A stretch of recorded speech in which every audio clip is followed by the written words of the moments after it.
The political right continue to be divided and the left-wing establishment are taking advantage of this. This is about this recent clash between Laurence Fox, the leader of the Reclaim Party, and Lee Anderson, the Tory MP, who's also the deputy chair or whatever his title is these days, and is also, both of them also have a show on GB News.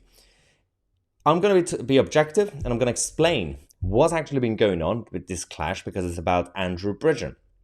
And I can see from both sides, but it doesn't help that the infighting is happening publicly because it's just creating more division and the lefties are loving it. So essentially what happened was Andrew Bridgen recently introduced this 10-minute rule motion, 10-minute bill in Parliament as a backbench MP to safeguard our children in schools.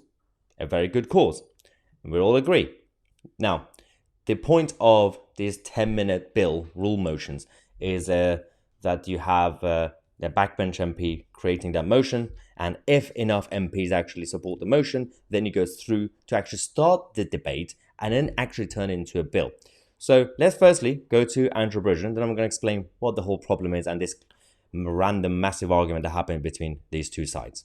The House to bring in a bill to prohibit the promotion of social transition practices in schools, to require schools to inform parents if their child has indicated an intention to pursue or has commenced social transition, to provide for a right for parents to access information about lessons in schools, to make provision about the teaching of the concept of gender identity in schools, and for connected purposes. Madam Deputy Speaker, the issue I bring to the House today needs a bill. It needs a bill. So that's the important part at the end when he said that. So the supporters of Andrew Bridgen and the Reclaim Party went on Twitter saying that the Tory MPs who've been claiming that they support the idea, they didn't come out to vote for it. So if it got voted down, it didn't go through. And they said, you didn't vote for the bill, Andrew Bridgen's bill. Well, it's not a bill. So first, there are different types of bills. You've got the 10-minute rule bill, which is not actually a bill. It's a motion only introduced by backbenchers. And the reason I'm going to explain the difference is because you actually then have a public bill. Public bills are the main bills which are introduced by government. The whole point of the House of Commons is a political party would get a majority in the House and they form that government and then they introduce bills and they turn them into law, right? You got that. That's the main way of making laws in Parliament. Then you got private members' bill. That is from backbenchers and essentially that is if they have an issue that could affect the whole country, then they could actually turn it into a bill and they could have a debate and could vote on it, and that could also become law. That's how it works. Then you also do have private bills, which are basically, you've got local authorities or charities or public bodies, institutions, getting an MP to promote it. But if that turns into law, it only affects those organizations. So it's a very specific sort of bill. Then you got hybrid bills. That's basically a combination. It's introduced by an organization, but actually it could affect the whole public. So that's the difference. And a lot of you guys already know this anyway. The reason I mention the difference is because Andrew Bridgen, and obviously his motion was to start the actual debate. It wasn't actually the bill itself. And he actually did say, I've been informed by former Tory colleagues at the Conservative Party, their whips, the whip office, have warned them not to vote for his child protection bill, which was, again, a motion, right? And the Tories then came out and said, no. They confirmed that it was a free vote. So they didn't whip the MPs. But Andrew Bridgen actually believes that behind closed doors, the government told the Tory backbenchers not to come out to vote. So I could also see that easily happening because that happens all the time. But they just quietly warn their MPs. They say, yeah, it's a free vote publicly. But actually, behind closed doors, they're tapping on the shoulder saying, probably best not to talk about this or support this. But there's still a bit of an issue because the 10-minute rule motions, you have to, when you introduce it as an MP, as a backbencher, you have to lobby the MPs in Parliament, as in, they wouldn't know what it is exactly. All they can see, if they wake up and if they look at the order paper, they can see, okay, today we're also going to have this MP talking about a 10-minute rule motion. They could see a title of it, but they don't see the details. So when we say MPs have to lobby, It's not necessarily just to change people's minds and get them to vote. It's actually to get them to come out to vote, to remind them, by the way, I've got this motion. If you come and support it, then it could turn into an actual debate, vote, and bill, and it could be law, right? That's the whole point. Now, what's going on with Laurence Fox and Lee Anderson? Lee Anderson wasn't in the chamber that day.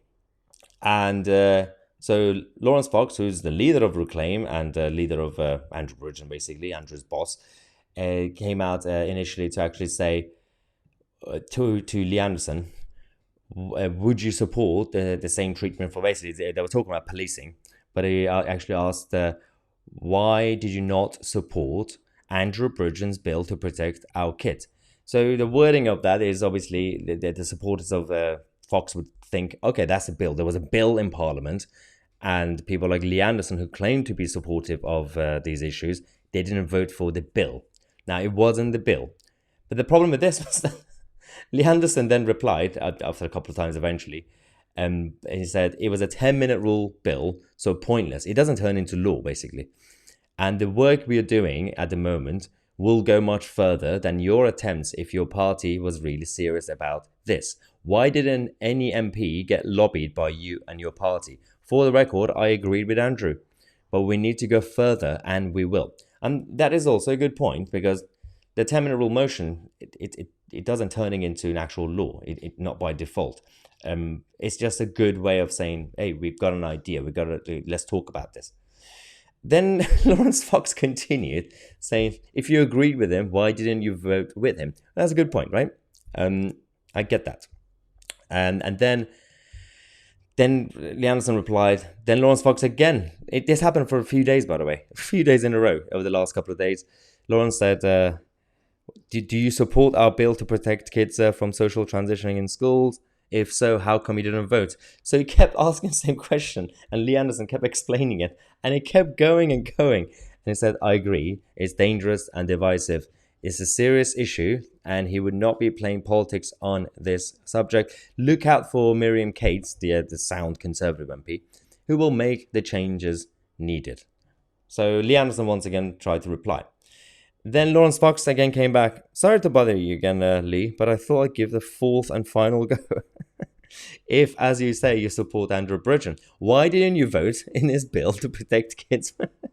You already said why. It kept going and going. Lee Anderson then said, because I wasn't there. Most of the Parliament wasn't. Most of us knew nothing about it. If I had been there, I would have supported it on principle. You need to ask Bridgen why he didn't lobby for support on this. That's what you do when you have a 10-minute rule bill. And then I also get that point. I understand it. Then Laurence Fox also then this finished. Then earlier today, again, Lee Anderson was talking about something else. Laurence Fox said, why didn't you vote for the protection of children against social... It keeps happening every single day. Then Lee Anderson lost his patience and said, stop this ignorance. I was not there, so could not vote for it. I support the motion, but you really need to stop this polemic you are spouting. It's beneath you. I have explained this before, but you keep coming back to cause a pile-on. I thought better of you. Grow up. Then, so I've spoken to both sides. They're all my friends. But so the Andrew Bridgen side, they say we tried to talk to some MPs to get them to come out. And they also said that, we believe that the Tory whips told the MPs not to support it. Okay. Then the Lee Anderson side have also been saying, firstly, we didn't know about it. But also, there's a better ways to actually go along and kind of deal with this issue. So actually use the government, for example, government benches to introduce a bill or a minister, essentially. But it is quite fascinating how the political right could easily get divided on things that they all agree on. It doesn't really help the situation at this point. The problem, the difficulty for someone like Lee Anderson is he's in a very difficult position because he's a sound individual conservative with a small c, but is also a loyal Tory party MP, and he has a title as a deputy in the Tory party, deputy chairman. So, and he also now has a show on GB News. So he will find it difficult to be completely outspoken and have his obviously individual campaigns and thoughts at the same time be a party man. It is very difficult to do that multitasking. So he would at times might come across as he's disappointing the conservative movement and the right wingers who are not Tory, but he was also not really getting the support of the Tory establishment completely. And yes, he does have that title. Doesn't mean that Rishi Sunak and Jeremy Hunt love Lee Anderson. They simply got him because he is a man of the people and he's friendly with the grassroots of the Tory party, and they needed someone like that to be in that role so that the Tory members could still stay quiet for a little bit. But yeah, so I see it from all sides, from both sides. It just doesn't really help that these infightings continue in public. And we have to remain objective on this matter. And the Reclaim and Andrew Bridgen do have some upcoming events and campaigns on this issue, and I'm going to be attending that soon. So I'll be reporting from there to see what they have to say. They might have some reports or something to publish. But also we're going to be talking to Lee Anderson as well on various other issues as usual. Let me know your thoughts in the comment section. I'm Mahyar Tousi, and we are the media.